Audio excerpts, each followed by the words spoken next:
Guys, welcome back to my our channel. সবাই তোমরা সবাই কেমন আছো? সত্যি খুব ভালো আছো আর আমিও ভালো আছি। তো আজকের ভিডিওটা পুরোটাই আলাদা হতে চলেছে, কারণ আজকে আমরা যাব হচ্ছে পুজোর বাজার করতে, মানে গণেশ পুজো, দুর্গা পুজো না কিন্তু। কালকে হচ্ছে আমার পার্লারে পুজো করব, সেজন্য আর কি কেনাকাটা করতে হবে পুজোর জন্য, কি কি লাগে। আর ঠাকুরও আজকে আনবো, পুরোটাই তোমরা এই ভিডিওতে দেখতে পাবে। আর এখন হচ্ছে আমি এই ধূপের জন্য আর কি এগুলো কেটে রাখতেছি, কি বলে এটাকে, নারকেলের ছোবাগুলো কেটে রাখতেছি, কারণ কালকে সকাল 8টার মধ্যে পুজো দেওয়া শুরু হয়ে যাবে, ব্রাহ্মণ চলে আসবে, সেজন্য আর কি আজকে রেডি করে রাখবো যাতে কালকে দেরি না হয়। অনেক কিছু রেডি করা আছে, এটা কেটে নিয়ে তারপর আমি রেডি হব বাজারে যাওয়ার জন্য। আর এই পার্লারটাও একটু সাজাবো, সেটাও তোমরা এই ভিডিওতেই দেখতে পাবে। তো বাজারে যাওয়ার জন্য রেডি হয়ে গেছি। আর আমি খুবই খুশি যে অনেক দিন ধরে ভাবছিলাম গণেশ পুজো করবো, বাট গণেশ পুজোর জন্য তিথি লাগে যা শুনেছি, তো আমি সঠিক জানি না, কারণ কোনোদিন আমি পুজো করিনি গণেশ পুজো। তো এটাই আমার প্রথমবার, আর নিজের পার্লারে করতে পারছে সত্যি একটা আলাদাই অনুভূতি হচ্ছে। আর নিজের হাতে আবার মানে গণেশ ঠাকুরকে কিনে আনবো, এটারও একটা আলাদা অনুভূতি। তো যাই হোক, তোমরা ভিডিওটি কন্টিনিউ দেখতে থাকো। তো এখনই বেরিয়ে পড়বো, অনেকটা লেটও হয়ে যাচ্ছে, তো প্রায় 7টার বেশি বেজে গেছে। তো যাই হোক, তোমরা ভিডিওটি কন্টিনিউ দেখতে থাকো।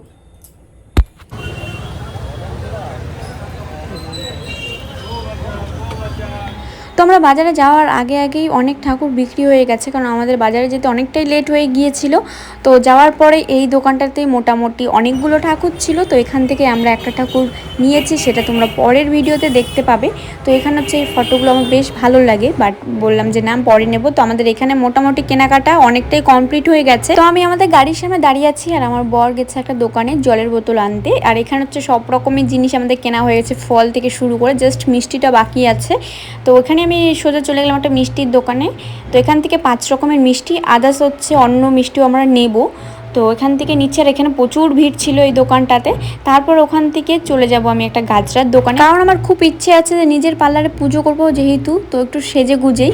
তো তারপর চলে গেলাম সোজা একটা গাজরার দোকানে। তো জানি না এই টাইমে গাজরা পাবো কিনা, এই টাইমে না গাজরা সেরকম একটা পাওয়া যায় না। 2-3টে দোকান ঘোরার পর ফাইনালি এই দোকানে আমি গাজরা পাই।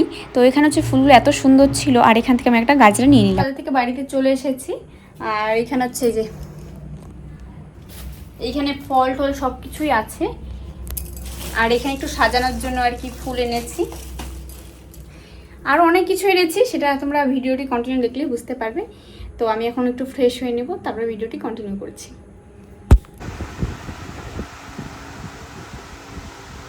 তো আমি ফ্রেশ হয়ে চলে এসেছি পার্লারে। তো এখানে হচ্ছে আমি সব ফলগুলো ঝুড়িতে রেখে দিচ্ছি, কারণ কালকে হচ্ছে সব ফল ধুয়ে তারপর কাটতে হবে, আর 5 রকমের ফল তো আলাদা রেখে দিতে হবে।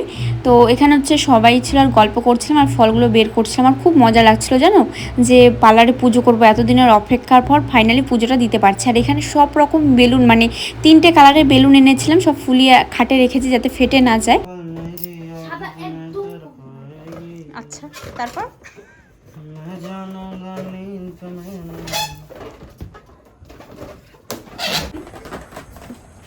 আরেকটা বেলুন দাও তো দিয়াতে, ওই যে ওই পাশটা লাস্টেরটা দাও।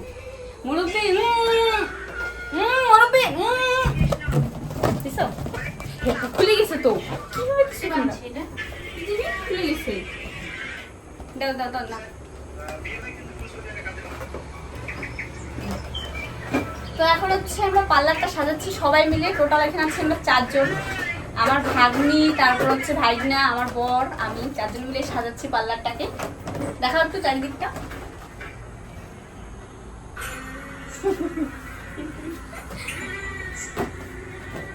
আর পুরো ঘেমে গেছি, আর এই বেলুনগুলোর জন্য ফ্যানটাও বন্ধ আছে, বুঝছো? এটা ওইটা খুলে যাবে না তো, তুমি দিয়ে রাখো কিন্তু, হ্যাঁ বন্ধ করবো না।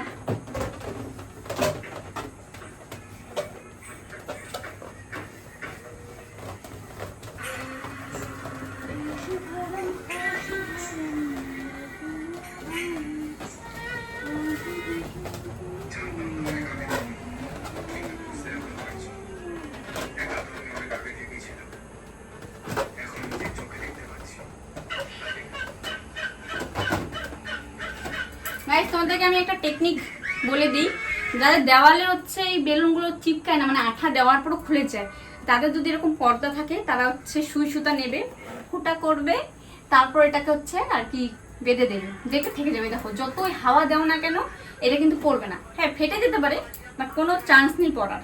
এটা মাই টেকনিক। कैसा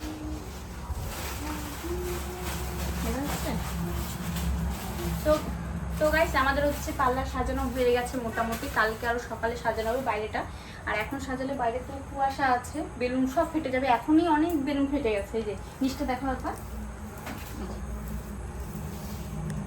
বেলুনটার এত দাম নিল কিন্তু অত ভালো বেলুনটা না, যে মানে ফেটেই যাচ্ছে এইটুকুই। 100 টাকা করে বেলুনগুলো নিল। বলো ওদিকে কোথায় নিচ্ছ তুমি? ও এক সাইডকে চাপায় রাখছো তো, রাতে তো বের করা যাবে না। তো যাই হোক ভিডিওটা অনেক বড় হয়ে যাচ্ছে, আর আজকের ভিডিওটা এই পর্যন্তই। কালকে আবার নতুন করে একটা ভিডিও তোমরা সেটা দেখতে পাবে, যে পুজোতে আমরা কি কি করছি। আর কালকে তো ভোরবেলা উঠবো, সেই ভিডিওটা তোমরা মানে পেয়ে যাবে। আগে এই ভিডিওটা দেবো, দেন তারপর হচ্ছে গণেশ পুজোর দিনের ভিডিওটা তোমরা পাবে।